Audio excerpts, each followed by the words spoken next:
Good afternoon, ladies and gentlemen, and welcome to another episode of Why Bother with your host, John Szablewski, the podcast that didn't need to be made by the host who really didn't want to make it. Today, I have a very special guest. I'm very excited that he decided to sit down and talk with us today, the creator of the Nunsense family of musicals, which are done all over the city of Buffalo, all over the country, and are just crowd favorites anywhere that they go. Ladies and gentlemen, without further ado, I would love to introduce my guest for today, Mr. Dan Goggin. Hi, Dan. How's it going today? It's going great. I'm ready. I am so excited that you're here. I wanted to just be on your show to find out how you said your name. Well, I hope that I don't disappoint. It's just fine. So it's a lot of consonants and a few vowels thrown in there for fun. Yes. So is it Polish? It is. Yes, it is. The real yes, Sister Robert Ann is Polish. Is she? Well, there you go. So Dan, I'm so happy that you decided to talk with us today. So we got a lot to cover. So I just want to get into it. So why don't we start with a little bit about you? Tell us your history growing up, and how did you get from growing up into becoming an author, composer, and thought maker of the entire Nunsense family of musicals? Well, none of it was planned. It really wasn't. When I was a kid, my parents said if I took piano lessons, I might be able to play the organ at church and make money. And so I thought that was pretty cool. So by the time I was in high school, back in the old days, and for people who remember the old days of masses, in our little town in Alma, Michigan, we had 2 high masses every day, one at 7:15 and one at 8 o'clock. And they were sung in Latin, the whole 9 yards, every single day. And this was a small town. And I played the 2 masses, and then I would go to school. And because our school started at 9 o'clock. So I finished at mass at 8:30 and then went over. And I was making $1 a mass. They wouldn't let me play on Sunday. They had another organist for Sunday, but I played at mass, and so I made $12 a week when everybody else was getting 50 cents for making their beds.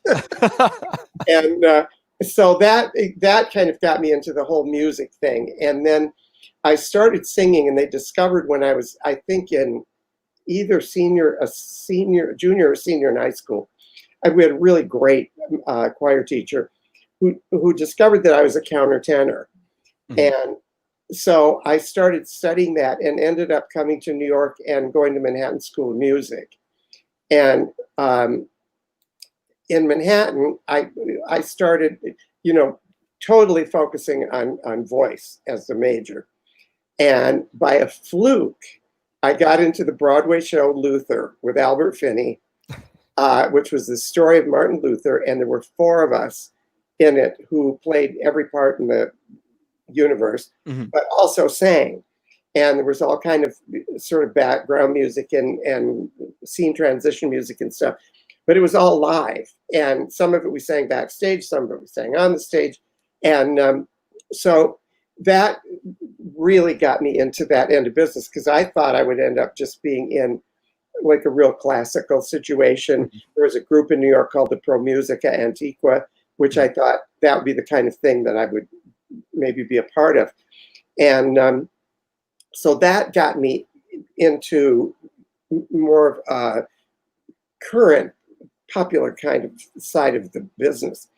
And then when Luther was over, I thought, they're not going to be looking for a lot of countertenors.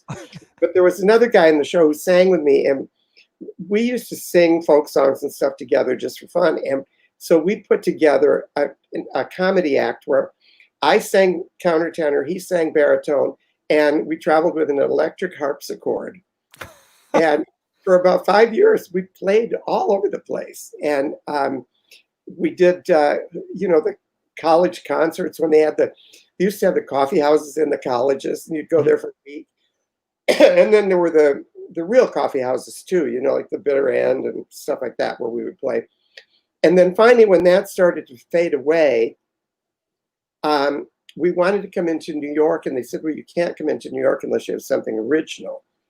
And a friend of mine who was an actor was kind of fooling around with writing lyrics. And he said, well, let me try to write something. And he and I wrote an off-Broadway show called Hark, H-A-R-K, which ran a summer. And it was basically a review, but it was real fun.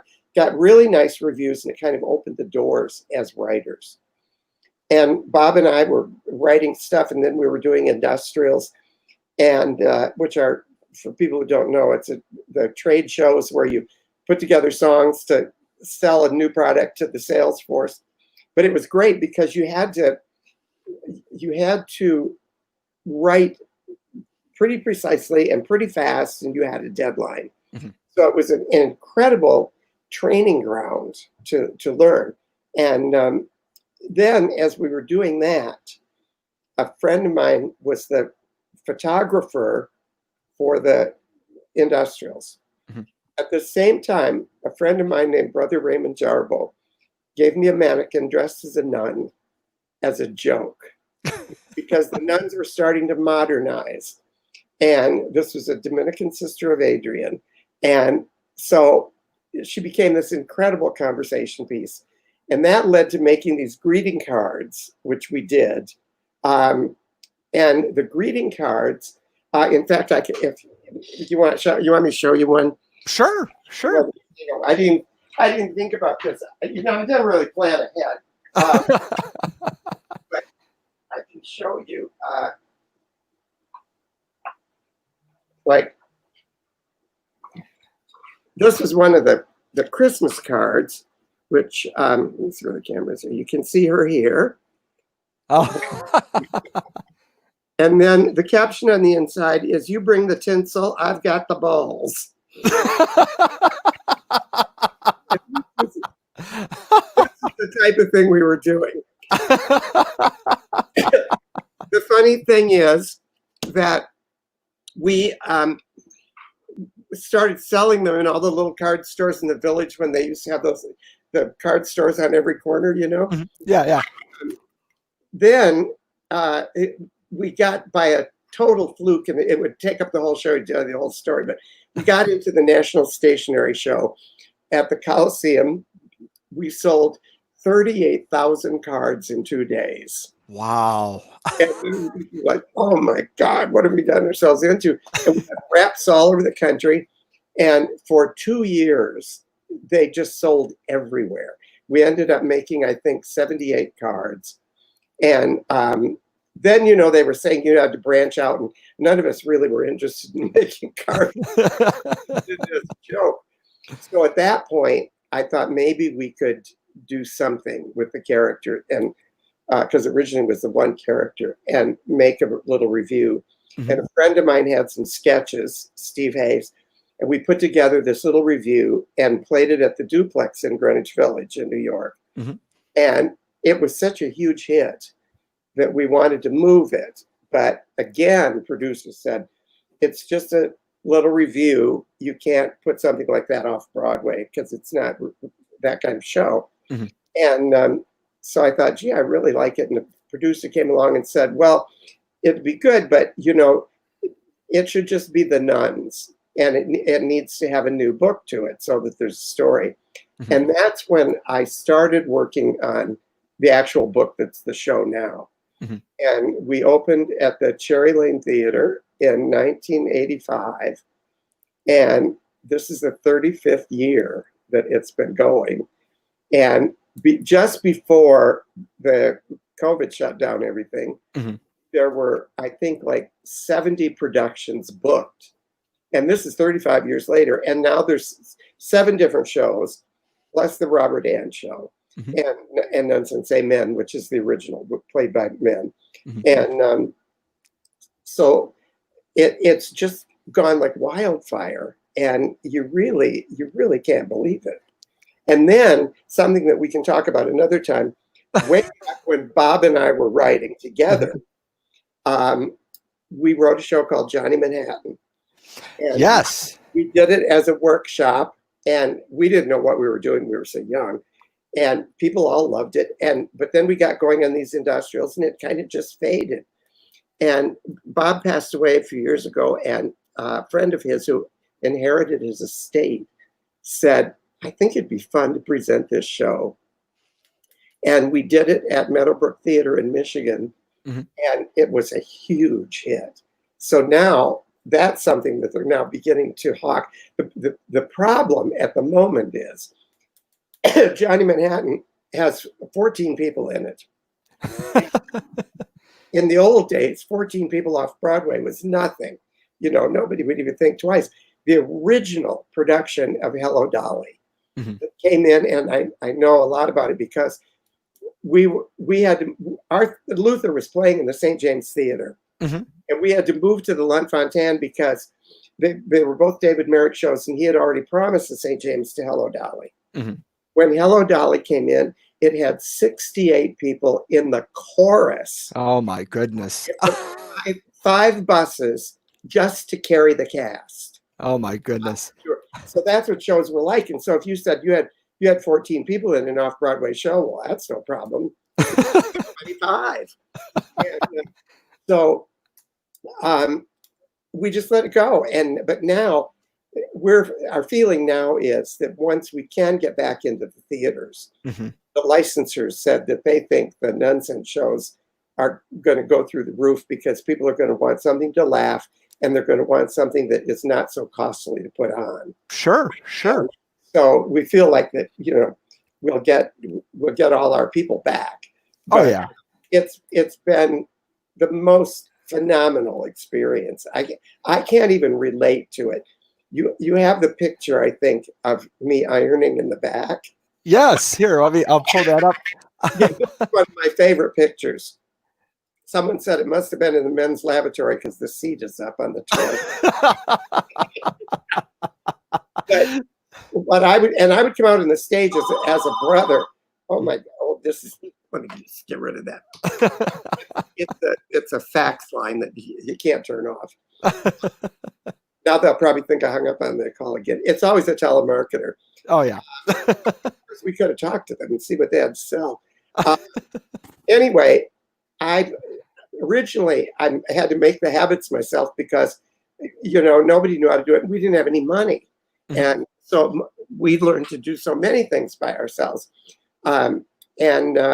This was actually out in California, and one year when we were doing shows up at Westchester Broadway Theater, north of New York, I said to the people, I said, well, you know, the cast lives in my neighborhood, and they don't really want to wait for the van to come and get them.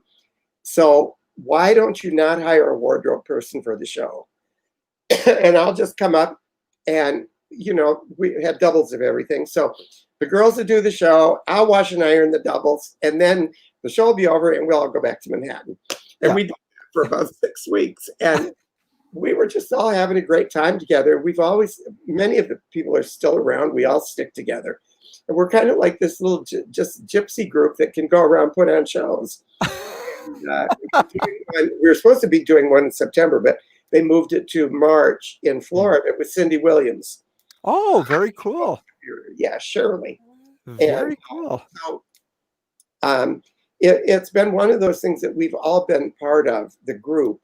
And, you know, I mean, there would be times in New York where somebody would say, oh my gosh, this has got a rip in it. It needs to be sewn. And the lighting spotlight operator says, I know how to give it to me. I'll sew it up for you. And it would be, you know, 20 minutes before the show. Everybody just kind of did everything. And it's always been that way.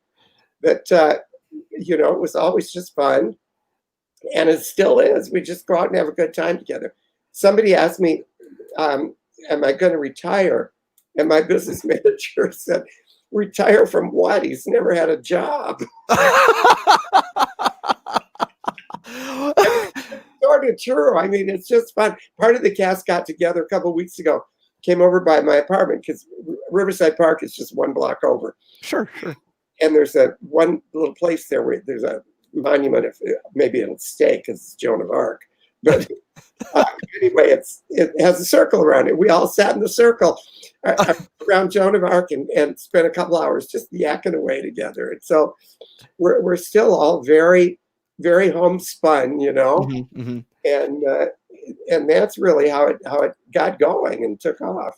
That is awesome. So let me just back up a little bit, because you brought something up that I actually just did an entire interview about like a month ago, the industrial musical. And I had not even heard about these until I saw a documentary called Bathtubs Over Broadway. Did you? What a fantastic piece of history that is hidden from the world. Could you talk a little bit about the industrial musical and how you would be approached, and maybe what you actually had to do in that time frame? Well, it's kind of fun, and it was a great time. It's so interesting how you get jobs. I had a friend who was in Hark, the little off-Broadway show, who was doing an industrial for Sports Illustrated. And normally the industrials were always out of New York in big resorts. The whole sales force would come like once a year, and this was their week-long big meeting, see the new products they had to sell, and then they'd have all the, the group get-togethers where they would discuss whether it was marketing or sales or whatever. And you'd be there a week. And the cool thing for the actors and everything was that you do an opening show and you do a closing show, and the rest of the time you could enjoy the resort. And of course they wanted to bring the people to real nice places so that they were having a good time. And so she was doing the Sports Illustrated thing, and I went over to see it. And afterward, she introduced me to the producer of that show. And there were companies that did nothing but industrials. And this particular one was called Jack Morton. And they were one of the big ones. And so I've forgotten the guy's name, but afterward we were talking, and he said, she said, I wrote Hark and all that. And he said, have you ever done an industrial? And I said, no. And he said, would you like to? And I said, yeah. He said, well, we got a L'Oreal one coming up, and all the writers that we usually use are already on projects. Wow. So come over tomorrow and I'll show you what it's about. So I went over, and it was funny because when I sat down with him, he said, see all these pictures and resumes on my desk? These are all writers who want to have an interview to see if we could write. And I wasn't even looking for this. So Bob and I wrote the L'Oreal Industrial, which introduced mousse, hair mousse, to the world. And then the people liked us, and we were always real easy to work with and a lot of fun.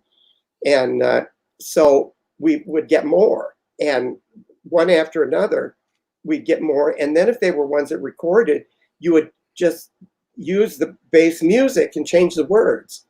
And the funny thing is, when I started Nunsense, before the first show, or even the duplex show, we used to have Marilyn, who was the Mother Superior, go around to card shops and make appearances. So we wrote a little theme song for her. And that was Nunsense's habit for me. And but I had all these industrial songs, and I owned them. And they had beautiful orchestrations, because sometimes you'd go and you'd have a full orchestra along with your performers. And Nunsense's habit forming, I thought, I have this great tune over here. I'm going to use this tune. And originally it was, you're in good company at Campbell's, you're a star. Their theme of their meeting that year was, you're in good company. And when you listen to the Nunsense number, there's a point where she sings, a crucifix fell on her head. Her memory's gone. What a shame. Bum, bum, ba, bum, bum, bum. And that was Franco-American. because we had to name all the products. And, So, here at the convent, we waste not, want not, We have about poverty here. Our garbage can is all chipped up. So anyway, we did many of those, and they since have kind of dried up because with all the many of the sales meetings are digital and people talking, on Zoom and everything to save money, even before the virus thing. And I think now with the virus thing, so many people are realizing, hey, we don't have to go anywhere to do this. Yeah. I think it's going to shift everything again. But when Steve, the guy, his name is Steve, right? Who did the movie of Bathtub on Broadway. Yep. He was a writer on David Letterman because that was the book, yeah. And so I can't remember how I got connected to him, but he came over and we talked about all this, and we actually would have been in it, but we didn't have any. They never took video of our shows, and but we talked about all the different people and how it was done and the way it worked. And I mean, the coolest thing about it was that they were beautifully produced, and they had a lot of money. You had good people, great orchestrations, and the other good thing was that there was a deadline. Not so much that it forced you to work to a deadline, which although it did, but the greatest thing was you knew your show was going to get on. It wasn't like, okay, I've got this show written, I'm going to spend a year knocking on doors. And for anybody who's thinking about writing, no matter how much success you got, when you write something new, you got nothing. I said, I told a new writer, I said, you know what the difference is between me and you?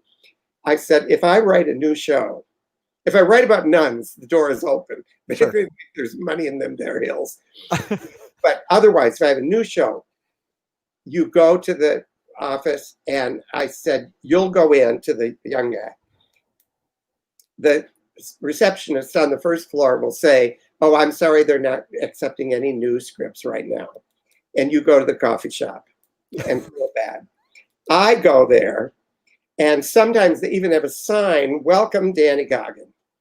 And then they take you up to the top guy, and you sit in the office, and he said, gee, this looks great, but we're just really not taking any new. So you go back down and you go to the coffee shop. And I said, the only difference between me and you here in the coffee shop is that I got a really fancy no. So that was really, you're starting from scratch. They'll want to say, because it's like they always say, you're only as good as your last shot. Yeah.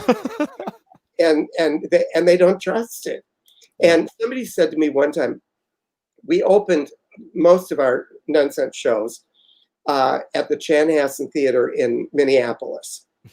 And after the first one was a huge success and they made a fortune, they said, like, whenever you want to write one, just call us. And it got to be like I'd say, when do you want to bring it? Here's the keys to the theater. And there were three theaters always running there: a main big dinner theater, a small dinner playhouse, and then a proscenium theater, which seated about 300 people. And we always worked there. And fortunately, our shows always ran like a year and a half. So they would pay for nice sets and everything. But when we would go there, somebody said, well, if one of them bombed, they would certainly ask you back. And I said, oh, no, you don't understand this business. If one bombed, they would ask for the keys back instantly, and those doors would be locked. And so, like I said, after I did the seventh one, I always said, which is Nunsense Boulevard, when the nuns go to Hollywood, which is my current favorite. But anyway, when I did that, I said, this is it. This is the last Nunsense. And the writer who was doing the interview for the paper said, Danny always says that. Every time I interview one of these shows, this is the last one. And then there's another one. And he said, but I have the feeling he means it this time. And I felt like that I had, just mined it right to the bottom. And there was nothing left to do. Although people constantly make suggestions. Oh, how about the nuns doing this? I said, good, you write that, I'll come and see it. but that's when we started the TV pilot, which it is really fun. And, you know, we have our fingers crossed. Again, with the TV pilot, it's like, we don't care how much success you've had with the theater. This is TV. Mm-hmm. And you'd go to one place and they say, this is fabulous, but we're looking for something edgy. Why don't you try this, you know? So it's been like that. And then one day, with any luck, somebody will pick it up and other people say, why didn't that happen earlier? You know, that is called business. Yeah, it seems like it's one of those situations where you write it and then you do it and then people are like, oh, well, we should keep going. And then you say, you know, I have written a bunch of these, like, maybe I'm done. Maybe I'm done. I felt like it had come full circle. They had gone to Hollywood and they had come back to Hoboken to go back to teaching school. And I thought, okay, now it's time to do something different. And so the pilot is really fun. I mean, it's like a regular 30-minute sitcom, but one that would be episodic, so you don't end it. Mm-hmm. And we had a ton of Broadway stars. I think we had 5 Tony winners in the show. And it was just the most fun in the world. And it came off beautifully. And here's an interesting thing. I think all the theater people who might be watching, they all know, as well do you, that we all know how to make things happen cheap. Yes. No one ever has any money. And so, in fact, there's a funny story. When we did the first big national tour of Nunsense, I said to guys, just not that long ago, I said, you know, that first national tour, we were the Book of Mormon. We were out for 2 years and you could not get a seat anywhere. Mm-hmm. And nobody thought it was going to work. And the great thing for the producers was that the show cost like $90,000 a week to run, and it was bringing in $300,000. So, as somebody said, every time you talked to them, all you could see was dollar signs. And so we were the golden children. But the funny thing was, at the very beginning, the first show was at the Flynn Theater, and I think it was in Vermont. And there had been we opened in September, I think '89. The setup. Let me just turn this down. Sure. The setup for the show was that first week was going to be tech and test, mm-hmm. And so they didn't expect to do a lot of business. We were doing 5 performances, and then it was going to zoom off, and it was going to zoom off on the road. This phone, there's no way to shut this one off. Anyway, usually they call my cell phone. That one I turned off. But at least, you know, I'm popular. I'm getting calls. There you go. I've never had to tell anybody to turn off their fax machine before, so that's a first. What it is, it rings on the phone, mm-hmm. and it goes to fax machine. But that one, there's a ringer in the fax machine. And, you know, I figure the way that these things are done, everybody knows it's real life. Sure. Oh yeah. It's not like we're in a studio. Anyway, we were there, and they figured we would do no business because the show had been playing for 6 weeks at a summer theater, right, 5 miles from the theater. Mm-hmm. And before the show took off, it was all together, and we had this huge set. It had a second floor and everything. There's that stool that Robert Ann pulls out when she sings Growing Up Catholic. Mm-hmm. And it's just that simple little stool. And we said, we need to get a stool. And the general manager that was out on the tour with us said, we'll call the scene shop and they'll get some. And the set designer, Barry Axtell, said, we didn't have to call the scene shop. I said, you kidding? We go over here to the dime store and buy one. And we went over and we bought a little wooden stool it was $12. And we brought it over and it was perfect. So later they would tell me that this general manager, when he was at big conventions and stuff, he would say, Now, we have Nunsense on tour. He says, those people I don't understand. I have no clue how this works, because we were up there and they needed a stool. They insisted on going to the dime store and buying a stool for $12 when our scene shop could have made them a perfectly good stool for $5,000. And it was kind of like that. And so when we did the pilot, one of the things we wanted, we were in a vacant monastery in just outside of Hoboken, New Jersey, which it was in Union City, which used to be West Hoboken. So we thought, well, this is perfect. The Little Sisters of Hoboken are home. And we were in this fabulous empty monastery. But the chapel had no pews in it anymore. And we needed 5 pews because we did a scene in the chapel. And so, if you went to a scene shop, it probably would have been $20,000 or $25,000 for 5 pews. But we looked on Craigslist, and I live on 93rd Street, up West End Avenue on 103rd Street, 10 blocks north, was a little brownstone that was a Korean church. And they were redoing and selling their pews. $50 a piece. The front piece. So we got the 5 gorgeous oak pews, perfect condition, no scratches or anything. Perfect condition, and the frontispiece for $250. And we got a van, and we put them in the van and took them over to New Jersey. So when the guys started hawking the pilot around, like people at CBS looked at it and they said, "Oh my gosh!" They said, "How much did they spend? Like $2 million?" We spent $250,000. It looks like it's $2 million, but it's theater people, know how to do it. The other thing was really funny, and tell me when to shut up, because when we were doing it, we had real top-notch people working on crew and all that. And the script supervisor was a woman named Veronica. I've forgotten what country she was from, but she had a foreign accent, and she'd been on big movies. But she said she said, "This script is so funny. I just told them I had to do this show." So anyway, she said to me the first day, she said, "Oh, Danny, I found out, I heard that these people doing the show, that they're theater people.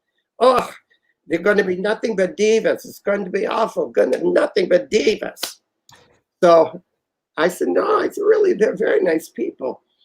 So they came in, and the first scene, for those who don't understand, and I didn't at the time, when they shoot a single camera show, all of our television shows that you can buy were done with 9 cameras, all live. So you edit the 9 things together, make a show. With a single camera, you can go from behind, but you have a single scene. Like if it were you and I talking, they have to shoot one. We have to do it there, and they shoot this way. Then they got to do it from here, and they'll shoot me. Then they do it and shoot you, and then they do it from behind. All this stuff. So this 10-minute scene, which they decided to do the first day because it was the hardest, in like the convent community room, took 12 hours. Because there were like 8 or 9 people in the room. And people coming in and out of the room. So they had to repeat these lines and do the scenes over and over and over. Well, these guys, being theater people and really top theater people, came in. I mean, we had Beth Level, Chris Siebert, Karen Ziemba, all these kind of people. We had Phyllis Smith from the TV show The Office. They knew their lines down pat. And they were really good at doing the piece identically to what they had done, so it would match. And they did the scenes over and over and over, and they were just phenomenal. And Veronica came over to me. She said, "Oh my God, Danny, these theater people, they're on time. They know their lines. They do them every time. They're perfect. They know how to come back for the camera. Oh my God, from now on, I only work with the theater people." So we made a very good impression on everybody. But I must say, I'm really, really proud of it. And everybody says, and anybody can watch it just going on YouTube and just put in Nunsense TV pilot, and you can watch it. And I think that we all said, if it was the only one we did, if I called up everybody and said, listen, we got a half-hour show that we can all do together and have a good time, everybody said that alone was worth it. Definitely. So it made us feeling really good. If it gets picked up, it'll be fabulous. But still, we had a great time, and it's really funny. And just watching these performers, they're just amazing. And that alone is just a real treat, just to see how they pull this thing off. That is so cool. So it's great hearing about how the concept from greeting cards saw its way through to 7 musicals. Now, I want to talk to you a little bit about that, because most of the time a musical it's a single entity, right? You'll go and see it and it's done. Right. You have a series of musicals that have this almost all the same characters. And how did you go about that process of writing, where somebody might come in and see Nuncrackers, but may not have seen the original Nunsense? How did they know who's who and what's going on? How'd you combat that? Pure brilliance on my part. It really, I'll tell you why. Actually, it wasn't as hard as how usually they say, "Oh God, the sequel's coming. That's going to be terrible." Mm-hmm. But I think where I was fortunate, and like I say, none of this was planned, but where I was fortunate was that because it was a live show in real time, it was always been kind of whatever happens, happens. Mm-hmm. We were even trying to figure out if somebody wanted to put the show on now, how we would do it in masks, because it's supposed to be today. And I think one of the things that appeals to people, because there is an element of whatever's happening, if the set falls down, the set falls down. Because you're not watching a play and it's like, oh my God, the stairs broke when Dolly was coming down the stairs. Hello! They've come over, they've invited these people in. This is really happening. Mm-hmm. So if it falls down, they deal with it. And because of that, I was telling people, it's more like a TV series in the sense that we kept it in line so that, like, by the 3rd show, Sister Leo has her black veil, or the 4th show, she's got her black veil. Mm-hmm. She's no longer a novice. Mm-hmm. And, then we brought in those couple of characters, like Father Virgil and Sister Wilhelm, to have some extra people. And we had the Tevye on the cruise ship for Meshuggah nuns. Yep. And so in that way, it was more like just continuing the story. It was like the story never ended. So it wasn't like, okay, let's think of a new musical that these nuns can be in. Mm-hmm. It was like, okay, this is what the nuns did. What are they going to do next? Sure. And so that even when you think of the old sitcoms, even though they were totally complete, you knew that as they were, Lucy and Ricky lived in New York, then they went to Hollywood, then they went to Europe, then they came back, and in a way it was the same thing. And I think people fell in love with the characters, and the characters are all based on real nuns who taught me. So there was a sense of I think, feeling that this was a real thing, even though it was crazy, that it wasn't exactly made up. I keep slipping on this chair. Anyway, so that, I think, kind of drew the people in, and they said going to see a sequel was like going back to visit your old friends and see what they're up to now. And most of the producers basically wanted another show with different songs and different jokes. And so as they moved along, everything connected. But to answer your other question, we always put in a little section somewhere at each point where they would, it might generally be one line where it would say who they are. You know, where somebody said, you know, Reverend Mother used to be in the circus before she was here, so that's why she's blah, blah. And even in the pilot, they they're trying to decide who's going to be they're going to put on a variety show, and they're trying to decide who's going to be the host. And of course, every nun is saying, I should be the host because and you start to see all their egos, And then they say, well, go get Sister Mary Leo, or Sister Amnesia and Sister Michaela. Those are the two. Sister Michaela is a new novice that nobody's seen before, and Sister Amnesia. And then we would do these close-ups, and like the real Sister Leo, the Sister Leo was Karen Ziemba would say, we call her Sister Amnesia because a while ago crucifix fell on her head and she couldn't remember who she was. And even though now she knows she's Sister Mary Paul, she's still a few sandwiches short of a picnic. And she comes in, and you see her, and each one, or she would, Hubert would say, as the mistress of novices, I am so used to, managing things that I'm the perfect person to be the host. And so that you would just get those little things to set you up to say, oh, that's who she is, And of course, the first one, like the first pilot, is first episode is always the hardest because you got to introduce them all. But with the shows, I would always try to do it pretty early on, so people knew what happened. And then when you open them, you like, as I say, Chanhassen was so good to us. They'd give us 4 weeks of work rehearsals and 4 weeks of previews before we opened, and so you were able to say, oh, wait, or somebody would come up and say, why did she say that? Where did that come from? Who is that? And then say, oh, we missed that. We got to explain that so they understand who it was. But I will say that Sister Marionette has become so popular that when we did the video of Nunsense Boulevard, she got entrance applause. I love, I was telling you earlier, but I had worked on a production of Sister Robert Ann's cabaret class just this past November. And there's a scene in the second act, I believe it's the second act, where Sister Robert Ann brings out, or talks about holidays, and brings out Sister Marionette.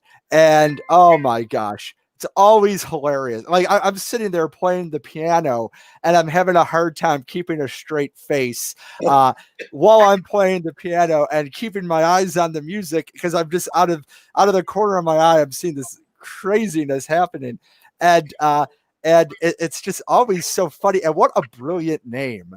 That was so funny. And what's funny, when we did the very first show in New York, Semina De Laurentiis, who's on the original video. And by the way, at the beginning, when the sisters die in the soup, the nun that says the blessing is the real Mother Superior. The character, it's Sister Vincent de Paul. She was 92. Wow. I said, do you want to be in a movie? She said, yeah, I want to be in a movie. All those sisters that died in the soup were real Dominican sisters. Bristol Myers, who sponsored the show, Clairol, said they would donate $10,000 to the sisters if we could use 52 of their sisters to open the show. And the sisters were talk about hams. God. Where should I sit to get a good angle so my family can see me? They were hilarious. But anyway, what were we talking about? Here at Shady Pines, if you don't stay right with it, it's well, we were actually we were talking about Marion. So Semina is in the show, and she's doing it, and the puppet comes out, and this is like 6 weeks after we opened, and she says, Sister Marionette, what are you doing here? And she looks at her, she starts laughing. She said, I just got it. Because we always wrote it out, like in Funicello. Yeah. And, so she didn't stop to think it was Marionette. and when she did that, she just lost it on the stage. I just got it. Oh my God, I can't believe it. But no, that's why we put her in Robert Ann's. The way Robert Ann's came about was one of our orchestrators, Leo Carasone, and I were looking. We said, Sister Robert Ann has 17 songs now. And we thought, you know what we could do? We could make a comedy book of how to audition. Mm-hmm. And we'll use Robert Ann's 17 songs. And I adjusted them all so that the lyrics, you didn't have to be a nun to sing them. Mm-hmm. Like I just want to be a star. Instead of saying, you know, the nun who makes you cheer, it was the one who makes you cheer. Yeah. And it wasn't too difficult to do. So you'd have all these songs that you could use. And then I was telling somebody, I said, you know, we're making this comedy book for Sister Robert Ann. And she has 17 songs. I said, 17 songs? That's a musical. Oh my God, that's a musical. So that's how it started, to put it together. And then it was funny because a couple of people were looking at it and they said, are you kidding me? This girl is going to sing 11 o'clock numbers. And that was the one disadvantage, I think, to that show, is that there are not a lot of people who have the stamina and the ability to do that. Yeah. Because after 17 songs, in fact, you know how I Just Want to Be a Star starts like a real dreamy kind of thing, instead of like the way it is in the show. Yep. Which we did in the pilot, because Beth Level sings it in the pilot. But the reason we did that is because by then she had to have a break. And so we said, you know what? Well, let's let her lie on the desk and just sing her, When I Became a Nun. And that'll at least give her a little break in the beginning. But, you know, the two girls that we worked with at the beginning were Christine Mild and Deborah Del Mastro. And they were real powerhouses. Yeah. But, you know, a lot of the people who are great performers would say, they'd look at it and they'd, gee, I'd love to do this. And man, I'd never make it to the end. You know? Yeah. You know, one of the things that we noticed when we did it, I'm going to show a picture of our production of it. There I am sitting at the piano, and there is the very lovely Sydney Perkins, who played Sister Robert Ann. Fantastic singer, very talented. And I remember going through the rehearsal process, and I told her, I said, you know, if at any time you need to take a break during rehearsal, let me know, because I can hit any note on the piano. I don't need to take a break. And she's like, no, we're gonna go. And I just remember getting towards the end of the show, and I'm like, I'm tired for her. Like, yeah, but you look at me, oh my God, you know, how much you do a day? Yeah. I definitely agree, but it's a lot of fun. So I want to talk to you a little bit about content. So, you know, Nunsense, obviously, the stars are Catholic, and whenever, you know, religion gets put into the mix, there's always some sort of backlash. I know most recently, when the Book of Mormon came out, there was a lot of, oh my goodness, what are we doing here? And then the same thing happened with Jesus Christ Superstar. You know, people were like, why are we using this as a musical? Did you notice when Nunsense came out that there was any apprehension or backlash in the comedy, or how did you go about crafting it so that it wasn't offensive and it was really fun, like it was not something that people were afraid of? I think part of it, first of all, the goal was just to make people laugh. And then secondly, we decided that it wasn't going to be funny if you didn't believe they were real. And if you knew, you know, that's like when we do Nunsense Amen, we say, do not do it like a drag show. It's got to be like Robin Williams did Mrs. Doubtfire. You've got to believe this character is real. And in fact, one of the ways we used to advertise Nunsense Amen was to say Mrs. Doubtfire is entering the convent, so that they knew. And even the reviews would say things like, this is not a drag show. These are actors who are demonstrating incredible comic skills to create these characters. So, number one, any joke had to be double entendre. You had to be able to take it innocently, like the 12 Apostles joke about the big hand on the John, the little hand on the Peter. Well, there were 12 apostles, and one was named John and one was named Peter. So what's your problem? You know? And I remember one time an old nun was in the audience, and she said, I didn't get some of the jokes, but I think that might be okay. But the funny thing was, our biggest fans are nuns and priests. Mm-hmm. But I think because the show has nothing to do with religion, other than they say at the beginning, you know, let's say a little prayer will be successful. Mm-hmm. That's not going to offend anybody. Once in a great while, we'll get a little flack about the cookbook, Baking with the Blessed Virgin Mary. But the people that will come to our defense immediately are nuns. Mm-hmm. And I remember one time somebody was saying, well, I think that's terrible. Look, they took the Blessed Virgin Mary and put an apron on her. And one of the nuns says, what do you think she did? Cook without an apron? they would defend us. And I think that because the shows, as I say, had nothing to do with religion, it's situation comedy. Mm-hmm. And because it wasn't about being political or anything. The other thing that happened accidentally in the first one and on purpose for the next 6 was that we tried as best as possible not to use any contemporary references. Mm-hmm. Because we knew that like people will see the original Nunsense now and think I just wrote it. Mm-hmm.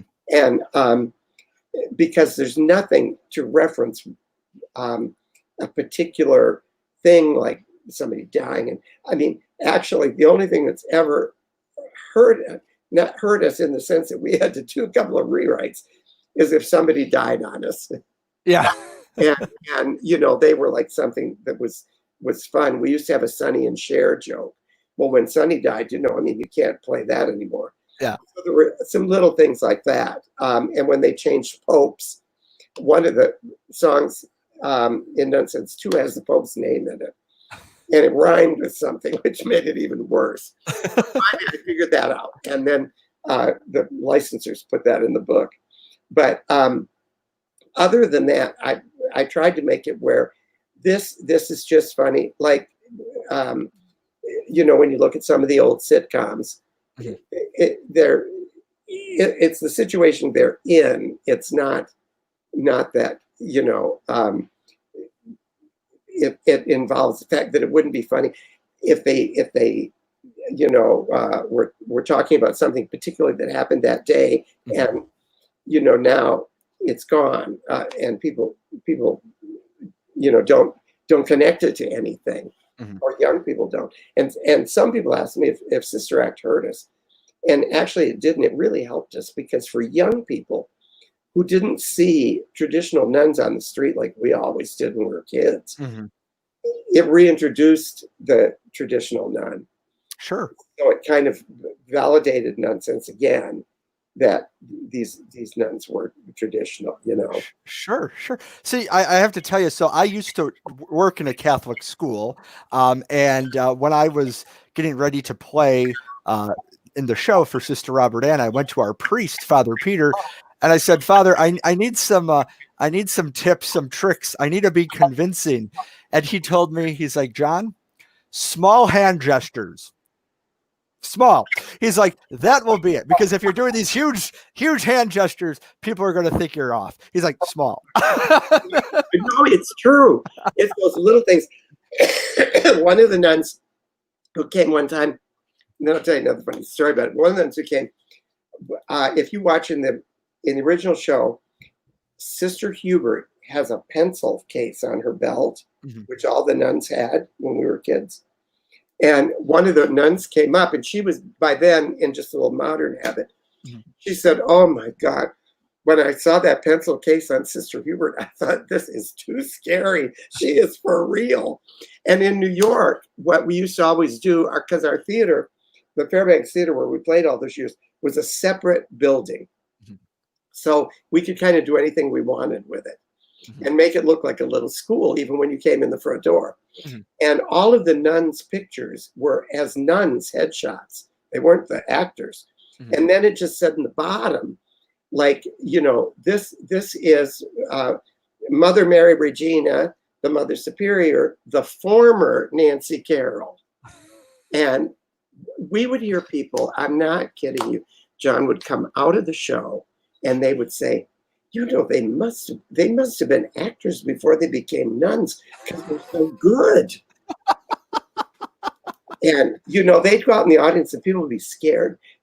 And, you know, at the beginning when the sisters went out, you know, they would take gum or do anything, you know, with the people. Mm-hmm. And we were in Boston and there were like 5 Carmelite sisters that still had their habits on and the veil and everything. And the nuns, they'd yell across the thing just like they were in their school, you know. And one of them said, Sister Hubert, that sister over there is chewing gum. And Hubert, she said, are you chewing gum? She said, spit it out right now. Spit it out. And she made her spit it out from the hand up there. She spit it out and took it from her. And one of the other sisters said, make her stick it on her nose. The audience went bonkers because it was like we finally got even with them. And then what's funny was it was on the opening night and NBC was there to do a story on the show and review it. Mm-hmm. And you saw this interview. There's one nun, big heavy set nun, sitting there like this. And at intermission, of course, he goes straight to her. And we think, oh my God, what's she going to say? Of course, we couldn't hear. And we had to wait and watch the news. He goes over to her and says, what do you think of the show, sister? She says, I love it. Oh, really? But sister, you know that nuns tap dancing. I mean, nuns don't really tap dance, do they? She said, all the time. And so well, I'm so glad you're enjoying the show, sister. And he walked away because they were just trying to find something controversial, you know. And, all the time. But, you know, like I say, once in a great while, you know, you'd get somebody, but very often they weren't Catholic. Mm-hmm. They think you were making fun of somebody else, you know, a different religion. Yeah. But I think, like I say, because most of it is not based on religion or politics or anything like that. You know, we rarely get. It's like, you know, what do you find offensive in I Love Lucy? Oh, yeah. It's too much chocolate consumption, I think. I think that's, you know, there will be places where, you know, they'll say, well, can we take this line out? I remember in the Muni, St. Louis Muni, which seats 11,000 people. Wow. It was the biggest Nunsense we've ever done. We had 60 nuns, 17 children, and 10 Broadway stars in the show. Wow. And they asked us, they said, because the Muni is an event like going to a ball game. They said, people bring little kids, they bring all, they're not theater people. And they asked us to take out a couple of the jokes that were risque that maybe the kids would say, why is everybody laughing? Mm-hmm. Like the 12 Apostles clock joke. Mm-hmm.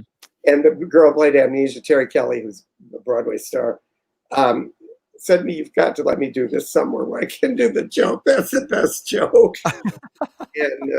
And then another place, and this always baffled me, when the Mother Superior in Nunsense 1 gets stoned, you know, and she turns around and she's doing this stool and she says, I got to drive Miss Daisy down to the Piggly Wiggly. They wouldn't let us do that. Oh, no. They said that was offensive. We said, offensive? You know, they're just imitating the movie. Yeah. Yeah, well, they were worried that people are going to be upset about that. So we took it out because I said, you know, we're not here to offend anybody. Sure. And taking out that joke is not going to ruin the show. Mm-hmm. And so that, you know, we say that's not what we're about. Yeah. And, you know, we'll fix that. The only other place we had to change something was we were doing the show in Maui in Hawaii. And there was an actual real protest about the difficult transition that the nuns worked in the leper colony. Yeah. Because there really was the leper colony on Maui. And I'm telling you, this was for real. People with placards This is before the show opened, out protesting in front of the news, and everybody was talking about it. And the funny thing is, a nun who wrote a book about Father Damien, who, created Malachi and took care of the lepers, loved the show way before. But we said, look, we're definitely not here to create that kind of, we're not trying to make a statement or anything like this. So we changed the whole thing to shepherds, and that they were there taking care of shepherds, because shepherds would arrive and fit in with Jeopardy. Yeah. And we actually adjusted the whole song for them, again, because it wasn't about the principle of the thing. I know that Lin-Manuel changed a couple things in Hamilton from what I heard from Disney, and he said the same thing. He said we're not here to get people upset, and if changing a little here and a little there will make everybody feel better about it, it's not hurting the show. It's not like saying, well, Mother Superior can't do this scene and she can't do this and that. Then you say, well, then you shouldn't do the show. Yeah, if you're that worried. Yeah, but. right.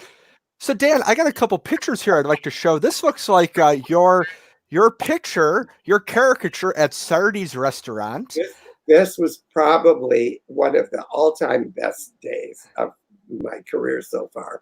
And these were people that were in the show. That's Sister Hubert, Bambi Jones, and that was Sister Leo, Stephanie Wall, Mother Superior, Bonnie Lee, and this was the priest who was actually a stage manager and a wardrobe person, who was actually the husband of Mother Superior.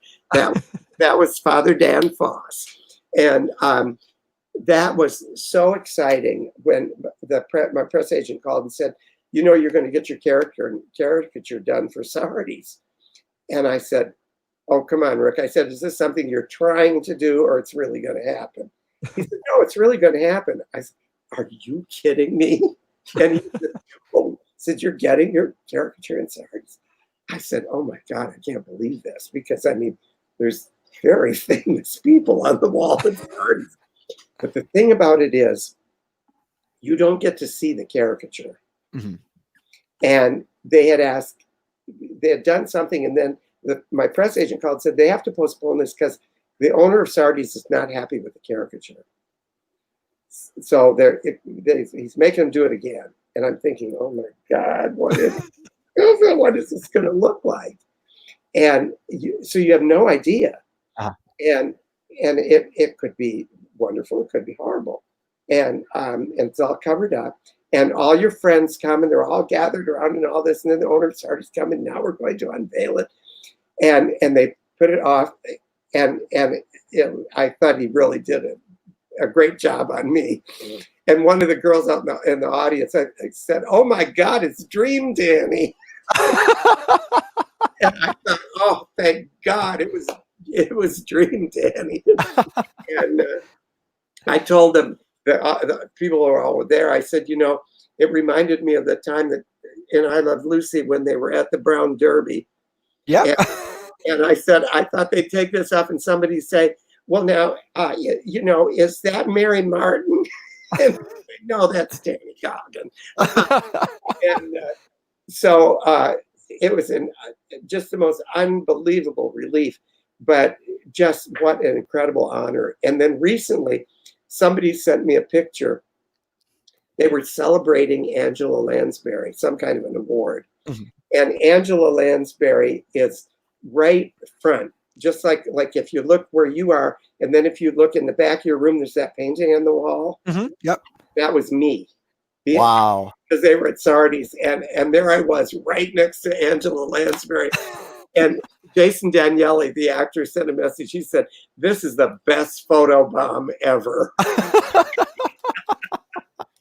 So that really was a very, very exciting time. How awesome. And now when they do that, do you get a copy of that as well, or does it just stay in the restaurant? It just stays there. And somebody told me that the actual real caricatures are in a vault, and they copy them all. And that's well, in case somebody stole one. Sure.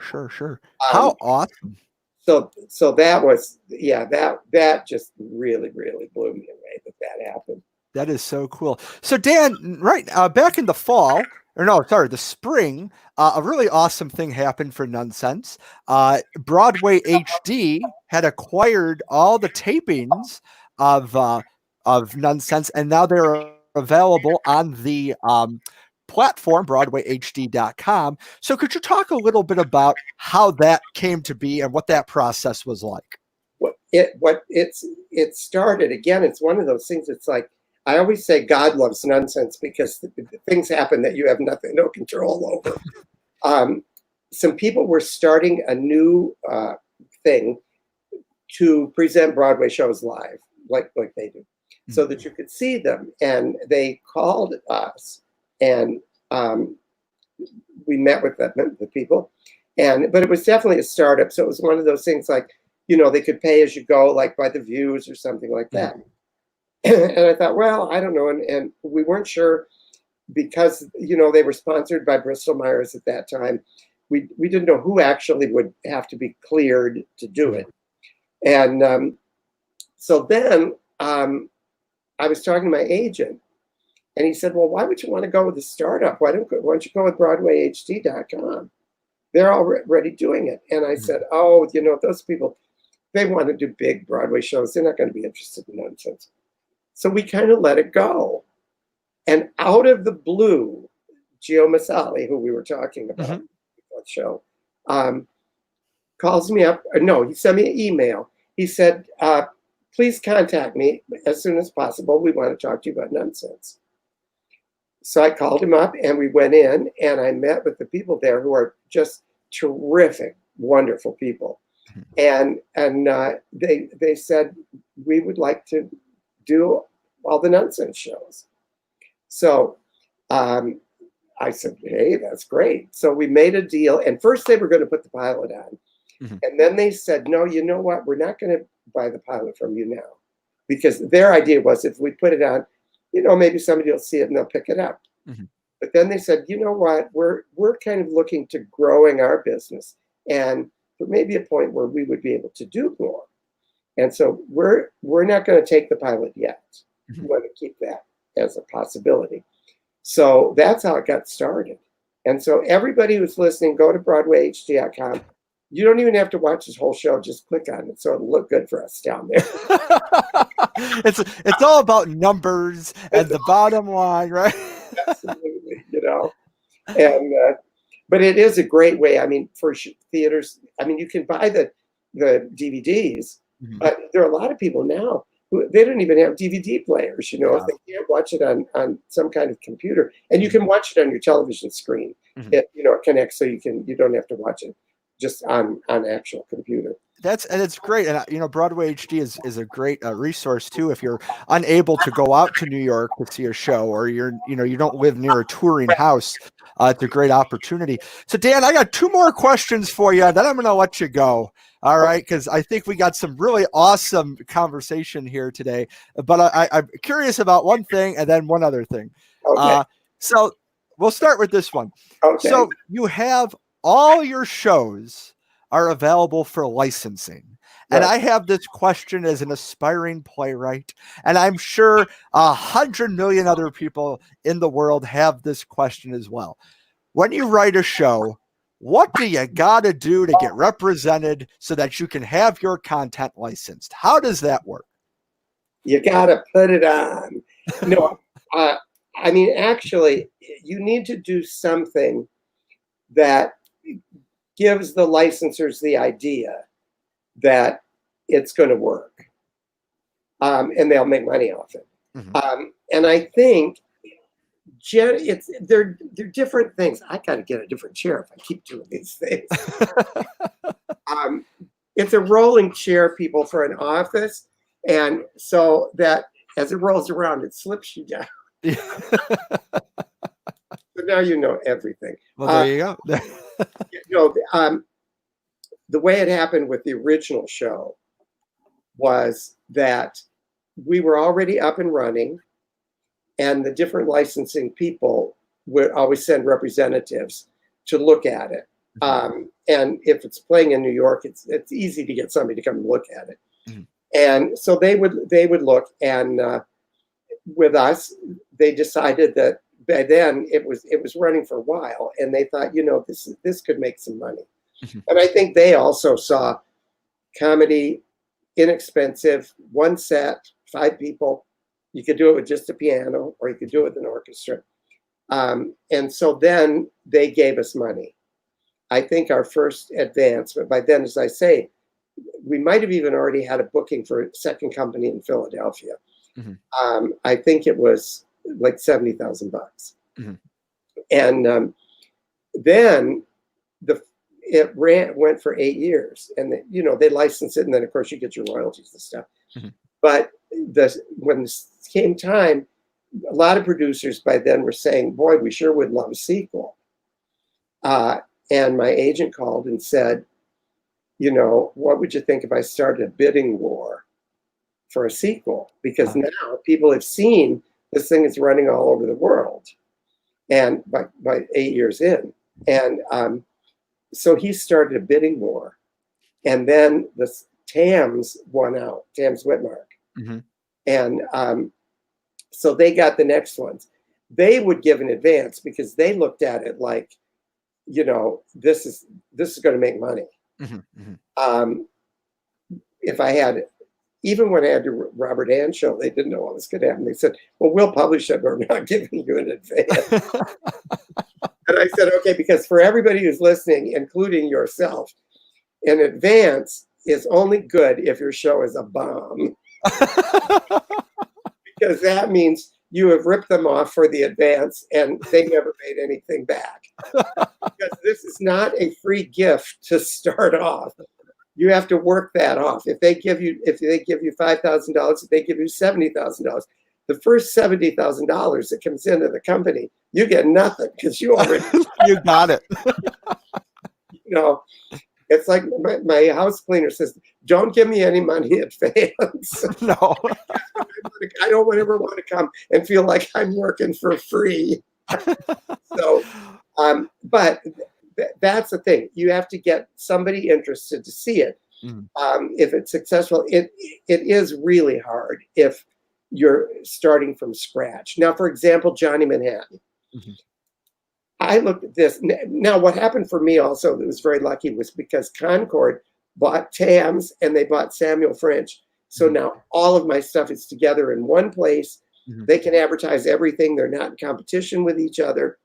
But when I brought Johnny Manhattan to Samuel French, was just a few months before they had merged. And they said, this is going to be a hard sell because it hasn't played New York. It doesn't have stars in it, and it's got 14 people in it. And nowadays to sell 14 people is hard. But they said, because of your success with Nunsense, and we all love you, we'll take it, and we'll print the books, we print the music, do all that stuff, which, by the way, is very expensive. They put that money in, but they said, we won't give you an advance. If it sells, you'll make money. And I said, that's more than fair, because I looked at it and I thought, I wouldn't give me an advance.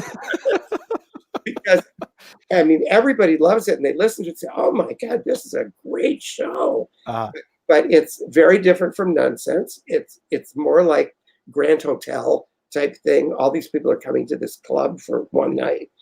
And, but because of the size of it and that, I think the only people that would really be able to afford to do it now, unless you were going to do it on Broadway with stars, is our community theaters, because they can have 50 people.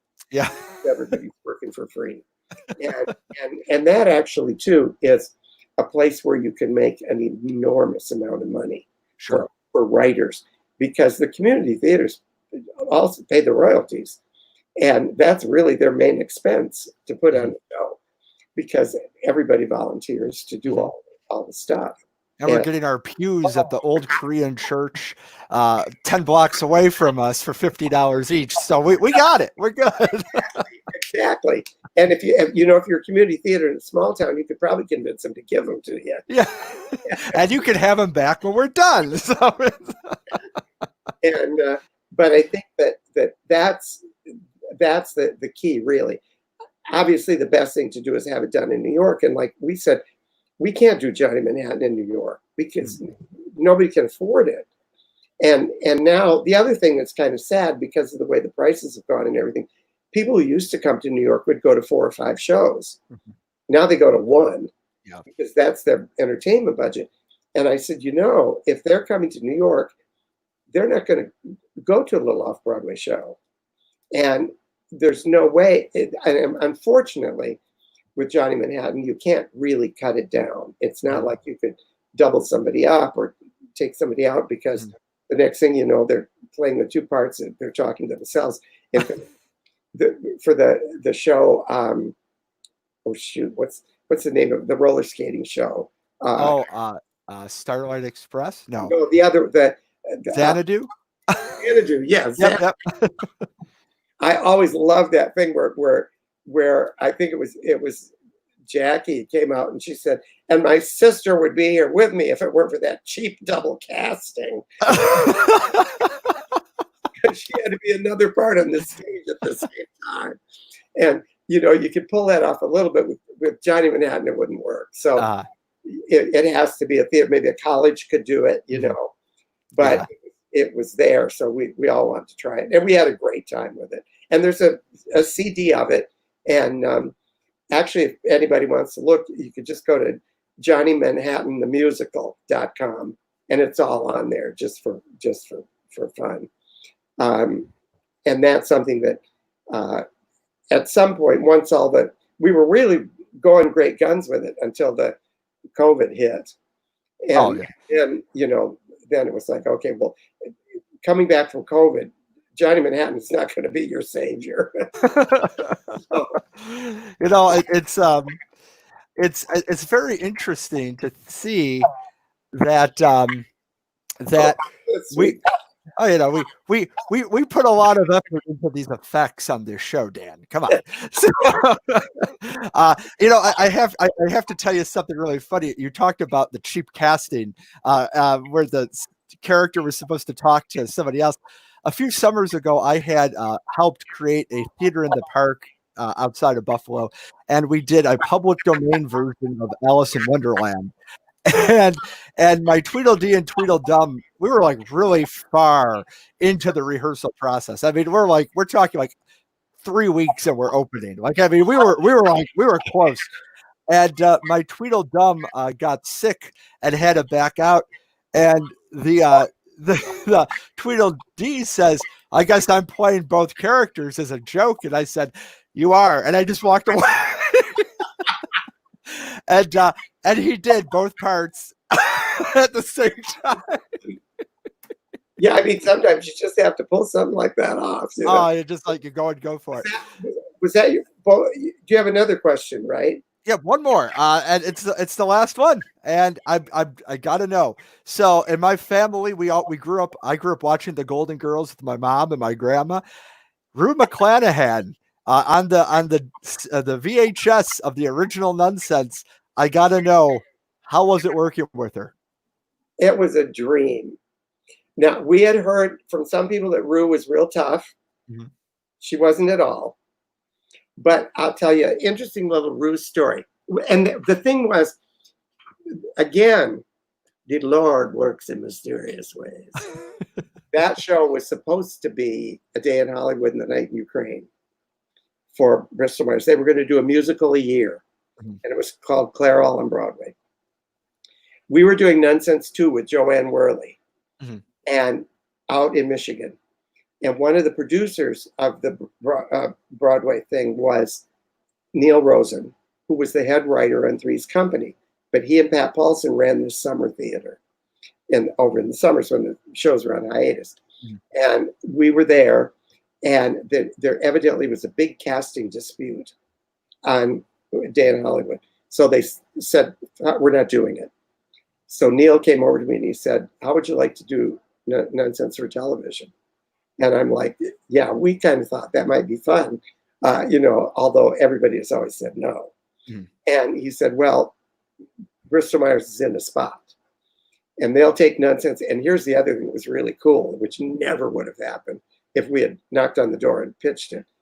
They said, "You can direct it. Barry can do the sets. You can have all your own people, all your own cast, your band, everything you want. The only thing they want is approval of the star. And so I said, yeah, we want to do it. Because I never would have gotten to direct it and Barry do the set and all this stuff. Mm-hmm. So we shot it, and they sent a list, and the agents did. And the top were Julie Andrews, Carol Burnett, and the next one was Rue McClanahan, because Golden Girls had just finished. Mm-hmm. And they said, okay, you know, first of all, Julie Andrews wouldn't have been right for it, for Mother Superior. And Carol Burnett was like, no, she couldn't do it. And Rue said yes. And Rue later told me this, that the real reason I wanted to do it was I had never done physical comedy like Rush, and I wanted to see if I could do it in front of an audience. But what was really cool about Rue, and I find this with, I've never had a star that I've had a problem with. Mm-hmm. All you have to do is give them respect for what they have achieved. Because I look at all these people, like I'm this kid from Elma, Michigan, and I am working with this huge star mm-hmm. that I've seen, you know. So when Rue and I started working, I mean, obviously she came from this huge success from Golden Girls. And, you know, we weren't there to teach her anything. But if she had an idea, you would never say, like, look, I'm the director, do it this way. Mm-hmm. I would always say, what's your idea? And one day she came to me and she said, they were doing Just a Couple of Sisters. And that song, if you remember, started off, what is it? Everybody thinks in kind of Reverend Mother, something like a queen. Nothing could be further from the truth. Here shall I show them what I mean. And Hubert would say, whatever you say, Your Highness. And Rue came to me and she said, you know, the opening of Just a Couple of Sisters is wrong. I said, what do you mean it's wrong? I said, we've been doing it that way for 8 years. She said, well, you've been doing it wrong for 8 years. I said, what are you talking about? I said, it's like Mame and Vera singing a song. She said, exactly, it's like Mame and Vera. She says, you're not setting us up like Mame and Vera. She says, if she says whatever you say, Your Highness, I'm not going to say, we're just a couple of sisters. I'm going to smack her. And I'm looking at it and I think, holy hell, you're right. So then she said, I want you to go home tonight. You write us a new intro and you bring it back tomorrow morning. It's like Mother Superior. Well, people who know me say, all you got to do is challenge me like that. In the old industrials, they'd say we have 10 buzzwords for this product, and we would love to have a couple of them in the song. Mm-hmm. It would always be my challenge. I would get all 10 in. So anyway, I went home. And I'm looking to sing, and I'm thinking, she's right. And so now it starts, and now let me try to think what it is. Hubert starts it. I might even have to get the book, where she says, Hubert starts and says, every time you have to face a crisis, who's the one who helps you, helps you come through? Uh-huh. And Mother Superior says, all right, I'll admit it. I couldn't do this without you. And then it says, okay, we're just a couple sisters. Rue was thrilled. And I thought, oh my God, this is so right. And we changed it that way. And the only time we do Amen, we do both of them, both of those verses, so that the guy can get the queen joke. Sure. There's something like a queen. But that was her. But because you would give her respect, and in Nunsense too, she had something. She said, I've been working on this one part. She said, I think I want to try this. And she told me what it was, and I'm thinking like, oh God, that's not going to work. It's going to be awful. But I said, okay. You know, we were in rehearsal. Sure. So she tried it, and then she came to me and she says, you know, it's a little bit off. I got to work on a little more. I said, okay, you know, see what you come up with. Because there's a lot of stuff in all these shows that a lot of people don't know, that the actor will say a line and it'll be like, oh my God, that's great, write it down. Yeah. Everybody really collaborates in that sense once you get going. So anyway, right in with the next one. We had like 3 tries. And then she came over to me and she said, you know, I've been thinking about this. And I think maybe if we just did what you wrote, it's going to be fine. So I said, okay, that's great. We can do it that way. But because I let her go through that, rather than say, Rue, that's terrible, it's not going to work. She accepted she had some input.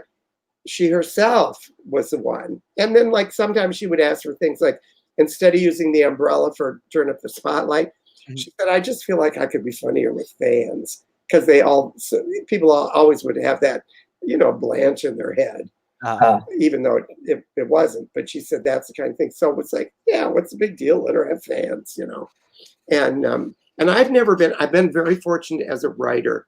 When I finish a script, it's like it's not mine.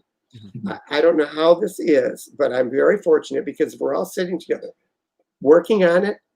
I mean, somebody will, who wrote this crap? This is not working. And I look at it, and say like, yeah, who wrote this crap? We got to fix this. This is bad. And I never get like, oh my God, that's my baby. I remember in Nunsense Boulevard, there were 2 lines in the Mother Superior's ballad that she didn't want to do. She felt like that was making her look like she wasn't grateful to be a nun. And I said, well, you have to do those. I said, those, I love those lines. And you have to do those lines. Let's try to figure out how to make you feel comfortable. And at the end, all she had to do at the very end was I came in and I said, you know what? Why don't when the song is at the very end, you just look up and you say, thank you, Lord. And she said, that'll do it. Perfect. That's perfect. And then, she didn't mind because the song made her look like she really would rather be in the circus and this was a mistake. And so that fixed it for her. Like this was the right thing. But I've always been really comfortable, not even been good or kind about it. I've been very comfortable working together with people like that. And hey, if you come up with something funny, baby, I'm writing it down. And one of my friends, Jen Perry, who's worked with me, was in Kinky Boots. And I said after the show, first time I saw it, I said, Jen, you got the 2 funniest lines in the show. She said, you want to know something? She said, I made those up. And Harvey kept them. And she said, Harvey was always great. If anybody ever said that was a good line, he would say, Jen wrote that line. That's great. So because, something will come to somebody's head and say something and they'll just say, oh my God. In fact, I'll tell you one last quick story. I don't know. Sure. Anyway, several things in the original Nunsense when we workshopped for 6 weeks in an actual high school that had an equity-approved showcase theater in it. And one night, the spotlight person was a volunteer girl. And she came in like at 7:45 and she said, I can't do the spotlight tonight because I just got called for a paying job that I can't afford to turn down. I really need the money. I've got to go. And which you had to deal with in showcase. And so we said, oh my God. So Felton Smith, the original choreographer, his partner was named Paul. He was a concert pianist that really like played in places like Carnegie Hall. And Felton said, Paul, you got to run the spotlight. He said, I don't know how to run a spotlight. He said, well, just get up there. You got to do something. We got to have the spotlight. So he gets up there. He goes up there. And when the Mother Superior says, put on the spotlight, he flipped something on. He wasn't lined up or anything. And it was maybe on the ceiling. And he's trying to move it around to get it. And she's going, here, in the middle. I'm in the middle, over here. Well, finally it hits it. Well, the audience is peeing their pants. So the next thing we said, okay, that's in for sure. And just little things like that. And we one time had this one amnesia who was just wacky and in real life. And the Mother Superior, the line wasn't in the show. The Mother Superior put the hat on, the chef's hat on, and she just looked at her and said, you look like the Pope. Everybody started laughing, and we thought, ooh, put that in. Oh, and one last one. This is the best one. In the original, see, I told you we wouldn't have a problem with this talking. Not at all. The original show, it said, when the Mother Superior said she had a vision, she said it was either St. Catherine Siena or St. Thomas Aquinas in drag, and got a big laugh. Show went on. When I had Phyllis Diller as Mother Superior in San Francisco. One night she went up, but of course, being a stand-up comedian, she was pretty quick on her feet. So she says, it was either St. Catherine of Siena or St. Thomas Aquinas in drag. And you saw that beat of what is the next line. And then she just held for a second and said, well, I never could tell them apart. Again. Then she turned, she said, I've never seen them together. And they laughed again. And then she went on. And this was when I first started, I thought, oh God, if you took something that somebody else said, you'd be so embarrassed when somebody said you didn't write that. And then I said to her afterward, I said, Phyllis, you just kill me. I said, I sweat like crazy to write this down, try to be funny. And you're just out there and you just pull it out of your butt like that. And she said, no. I picked up the book and she says, this is right here. That was written by Dan Goggin. and then we talked about the fact that, as I learned in the future, that, you know, these things happen all the time. And people write it in the script, and that, you know, it might have been an ad lib and it was so funny they kept it. But she was the one who came up with those two lines. And I thought, oh my God, that was amazing. That is so great. Well, Dan, quite a ride. It's so fascinating hearing the process of this show and how it's almost like a piece of Americana in that it has had a life of its own. It's grown. So many people have experienced it. They've been in it. One of the things I really like on your website, Nunsense.com, is that you have like alumni who have been a part of the show, and you touch base with them, and you like to hear what they're up to. And it's a great experience. And I'm very happy that I got to spend this time talking with you today, because you've really shined a light on a show that has been a big part of my life, as a big part of the Buffalo audience's life. Right. And I'm going to say the world. Well, it's played like in 26 countries. And I have recordings of some of them from foreign countries and all that. It's just amazing. It sounds very important in a foreign language. Well, Dan, thank you so much for being my guest today. I was very appreciative of this. Listen, I have had a blast. This is so much fun. I could do this for another hour with you.